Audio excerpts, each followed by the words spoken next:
গতকাল বিকাল ৫টার দিকে ৫টা থেকে ৫:৩০টার মধ্যে শাহজালাল বিমানবন্দর ঢাকা থেকে ওসমান হাদিকে সিঙ্গাপুরের উদ্দেশ্যে নিয়ে যাওয়া হয় একটি এয়ার অ্যাম্বুলেন্স যোগে।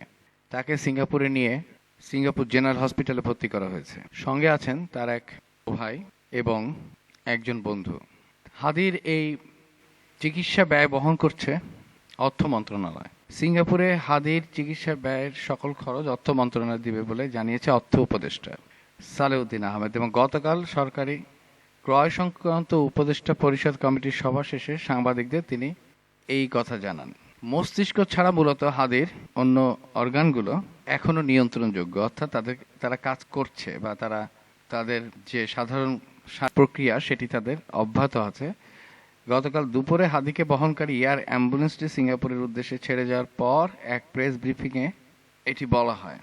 এবং এই তথ্যটি জানায় প্রধান উপদেষ্টার বিশেষ সহকারী সাইদুর রহমান। এয়ার অ্যাম্বুলেন্সটি ছেড়ে যাওয়ার আগে বাংলাদেশ সরকার ও সিঙ্গাপুর জেনারেল হাসপাতাল টেলিকনফারেন্সে একটি কথোপকথনের অংশগ্রহণ করেন।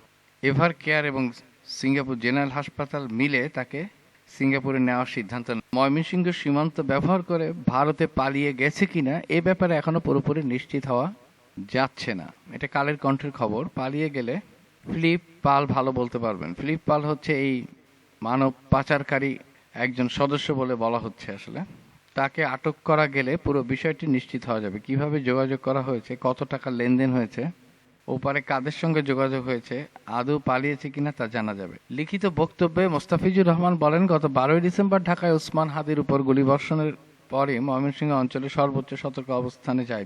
শুক্রবার রাত 8:30 থেকে 9টার মধ্যে বিজেপি সদর দপ্তরের নির্দেশনায় 39 বিজেপি পাচারের সম্ভাব্য রুটগুলো চিহ্নিত করে এবং সীমান্তের অধিকাংশ স্থানে চেকপোস্ট বসায় এবং টহল জোরদার করে। কিন্তু তারপরে তো সে পালিয়ে গিয়েছে, কাজে সময় মতো তারা করেনি, এটা বোঝাই যাচ্ছে। অন্যদিকে হাদির উপরে হামলাকারীদের এই ঘটনাটি হঠাৎ করে তৈরি হওয়া কোনো ঘটনা না। এটা একটা কয়েক মাসের পরিকল্পনা অনুযায়ী কাজটি করা হয়েছে। তাই যদি সত্যি হয় তাহলে বলতে হবে যে ফেব্রুয়ারিতে এদেরকে যখন মুক্ত করা হয় একটা ডাকাতির মামলায়, তখন থেকে এই পরিকল্পনাটি শুরু হয়েছে। এবং এই পরিকল্পনার সাথে একাধিক পরস্পর বিরোধী অবস্থানে থাকা রাজনৈতিক শক্তি কিংবা বাংলাদেশের অভ্যন্তরে থাকায় সরকারি কোনো বাহিনীর লোকজন জড়িত থাকার সম্ভাবনা একেবারে উড়িয়ে দেওয়া যায়। ডিবি বলছেন এই পরিকল্পনাটা বহু আগে হয়েছে এবং তারা একটি রিসোর্টে থাকেন হত্যার আগের রাত্রে। রিসোর্টটি অবস্থিত সাভারে এবং সেখান থেকে অর্থাৎ পরের দিন শুক্রবার 12ই ডিসেম্বর তারা সকালে বের হয়ে আসেন, ঢাকার দিকে রওনা হন এবং জুমা নামাজের সময় হাদিকে অনুসরণ করে গুলি করেন। এখানে উল্লেখ করা প্রয়োজন যে হাদির সাথেও তারা বেশ কিছুদিন থেকে অবস্থান করছেন, কিন্তু এখানে কেউ তাদেরকে কেন চিনতে পারলো না। কেউ হয়তো এই প্রশ্নটি উত্থাপনও করেনি যে হাদির সাথে তারা বেশ কিছুদিন থেকে থাকছে, তারা কি কোনো ডোনেশন দিয়েছিল হাদিকে? ইনকিলাব মঞ্চের যারা মুখপাত্র আছেন বা হাদির কাছের মানুষ যারা আছেন তারাই বলতে পারবে। এবং উক্ত রাত্রে অর্থাৎ হত্যার আগের দিন রাত্রে তারা সাভারের একটি রিসোর্টে অবস্থান করেন এবং সেখানে দুজন নারী সঙ্গী কেউ তারা রাত্রে মনোরঞ্জনের জন্য গ্রহণ করেন। এ পর্যন্ত পুলিশ 4 জনকে আটক করেছে গতকালের তথ্য অনুযায়ী এবং তাদের রিমান্ড মঞ্জুর করা হয়েছে। ডিবি সূত্র থেকে এটা বলা হয়েছে। এর মধ্যে আছে শুটার ফয়সাল করিমের স্ত্রী শ্যালক এবং বান্ধবীও। তাদেরকে 5 দিনের রিমান্ডে নেওয়া হয়েছে। রিমান্ড প্রাপ্তরা হচ্ছেন ফয়সালের স্ত্রী সামিয়া এবং তার শ্যালক শিপু এবং রিসোর্টে থাকা বান্ধবী মারিয়া। অন্যদিকে নারায়ণগঞ্জ থেকে সোমবার রাতে র্যাব ফয়সাল করিম ওরফে দাউদ খানের একজন সহযোগী সন্দেহে একজনকে গ্রেপ্তার করেন, যার নাম হচ্ছে কবির। গ্রেফতার করা হয়। বিষয়টি নিশ্চিত করেছেন র্যাবের লিগ্যাল অ্যান্ড মিডিয়া উইং এর পরিচালক wing commander MZM Intekhab Chowdhury. এর আগে সোমবার সন্ধ্যায় শেরপুরের নালিতাবাড়ি সীমান্ত থেকে মানুষ পারাপারের সহায়তাকারী ফিলিপের 2 সহযোগীকে আটক করে বর্ডার গার্ড বাংলাদেশ। এছাড়াও রোববার ফয়সাল করিম মাসুদ ওরফে দাউদ খানের স্ত্রী শাহেদা পারভিন, সামিয়া, শ্যালক ওয়াহিদ আহমেদ শিপু ও শেলিকা মারিয়া। অন্যদিকে আমার দেশ একটি রিপোর্ট করেছে, সেই রিপোর্টে বলা হচ্ছে সুব্রত বাহিনীর মেয়ে এবং আন্ডারওয়ার্ল্ডের শীর্ষ সন্ত্রাসী সুব্রত বাহিনী, যে এখন পুলিশি হেফাজতে আছে, তার একটি যোগসূত্র আছে এই হত্যাকাণ্ডের সাথে এবং সুব্রত বাহিনীর মেয়েকে আটক করা হয়েছে। কন্যা সিনথিয়া বিথির গ্রেপ্তার। গতকাল সোমবার র্যাপিড অ্যাকশন ব্যাটালিয়ন র্যাব 11-র একটি বিশেষ টিম উচ্চ পর্যায়ের নিরাপত্তা সূত্রে সুনির্দিষ্ট তথ্যের ভিত্তিতে তাকে কুমিল্লা থেকে গ্রেপ্তার করে। এই গ্রেপ্তার কেবল একটি দাগী সন্ত্রাসী পরিবারের সদস্যকে আইনের আওতায় আনাই নয়, বরং দেশের আন্ডারওয়ার্ল্ডের ক্ষমতা হস্তান্তর, আন্তঃদেশীয় সন্ত্রাসী যোগাযোগ এবং সাম্প্রতিক রাজনৈতিক অস্থিরতায় অন্ধকার জগতের প্রভাবের এক গুরুতর ইঙ্গিত বহন করছে বলে দায়িত্বশীল উচ্চ পর্যায়ের একাধিক কর্মকর্তা আমার দেশকে আভাস দিয়েছেন। বিশ্বস্ত সূত্রে জানা গেছে, সিনথিয়া বিথি শুধু সুব্রত বাইনের উত্তরাধিকারী হিসেবে নন, বরং তিনি তার বাবার অনুপস্থিতিতে সেই ভয়ঙ্কর অপরাধ জগতের গ্যাংমাদার হিসেবে পরিচিতি লাভ করেছিলেন। বাবার দীর্ঘ কারাবাসের সময় তিনি সুকৌশলে আন্ডারওয়ার্ল্ডের রিমোট কন্ট্রোল নিজের হাতে তুলে নেন। তার গ্রেপ্তারের পর তাকে ঢাকা মহানগর গোয়েন্দা পুলিশ ডিবির কাছে হস্তান্তরের প্রক্রিয়া চলছে, যেখানে তাকে বিস্তৃত ও নিবিড় জিজ্ঞাসাবাদের মুখোমুখি হতে হবে। প্রাথমিক জিজ্ঞাসাবাদে র্যাব তার নিয়ন্ত্রিত অস্ত্র ভান্ডার, প্রশিক্ষিত কিলার দল এবং আন্তর্জাতিক সন্ত্রাসবাদী গ্রুপগুলোর বিষয়ে গুরুত্বপূর্ণ তথ্য পাওয়ার চেষ্টা করছে। দীর্ঘদিন ধরে সুব্রত বাইন কারাগারে আটক থাকলেও তার সুসংগঠিত সন্ত্রাসী সাম্রাজ্য যে একটুও দুর্বল হয়নি, বিথির গ্রেপ্তার তারই প্রমাণ। অভিযোগ উঠেছে, বাবার অবর্তমানে সিনথিয়া বিথি সেই নেটওয়ার্ক অত্যন্ত দক্ষতার সাথে পরিচালনা করছিল। জুলকারনাইন সাহেব গোয়েন্দা সংস্থার বরাত দিয়ে অথবা অদৃশ্য সূত্রের মাধ্যমে নানা ধরনের তথ্য প্রচার করেন এবং সেটার একটা বড় অংশ ইন্ডিয়া এবং আওয়ামী লীগ ভিত্তিক। এই তথ্যগুলো আসলে কি মানুষকে সচেতন করার জন্য, নাকি সাধারণ মানুষের মধ্যে ভয় তৈরি করা কিংবা পরিবেশটাকে অন্যদিকে ঘোরানো, এটা আসলে একটি সন্দেহজনক বিষয়।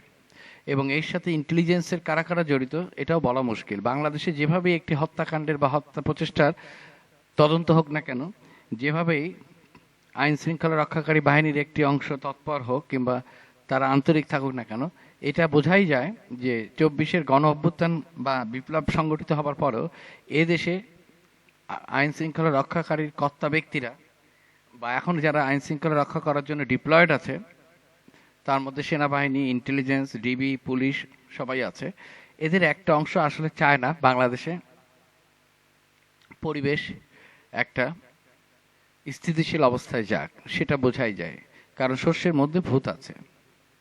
পিনাকি ভট্টাচার্য তিনি তার পোস্টে উল্লেখ করেন, জুলকারনাইন সায়ের মিথ্যা এবং গুজব তথ্য ছড়িয়ে বেড়াচ্ছেন। প্রথমে সায়ের বলেছিলেন ইন্ডিয়া থেকে 80 জন স্নাইপার বাংলাদেশে এসেছেন। পরে দেখা গেল শুটার ভারতীয় নয়, বাংলাদেশের মোহাম্মদপুরের আদাবর থানার একজন ছাত্রলীগ নেতা। পরবর্তীতে যখন সায়ের আবার পোস্ট দিলেন, ছাত্রলীগ নেতারা শুট করে ভারতে পালিয়ে গেছে। তার এই পোস্টের বিপরীতে পিনাকি বলেন, আমরা যেন খুনিকে খোঁজাখুঁজি না করি, সেই জন্যই তিনি এই ধরনের তথ্য ছড়াচ্ছেন।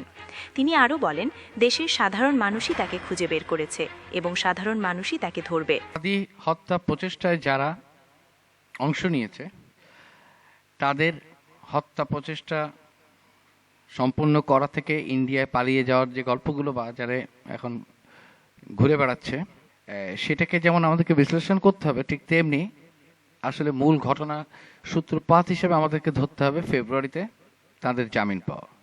কে তাদের জামিন করালো, জামিনের টাকাটা কিভাবে আসলো, এই জামিনের অর্থ কত ছিল, এখানে লেনদেনটা কত বিস্তৃত আকারে হয়েছে, এখানে হাইকোর্ট থেকে জামিনের জন্য কাদের কাদের অর্থ দেওয়া হয়েছে, এবং এখানে গডফাদারকে। কারণ এটা ধরেই নেওয়া যায় যে যেহেতু বলা হচ্ছে যে হাদি হত্যা প্রচেষ্টাটা একটি পরিকল্পিত ঘটনা, সেহেতু এভাবেই ওখান থেকে তদন্ত শুরু হতে হবে।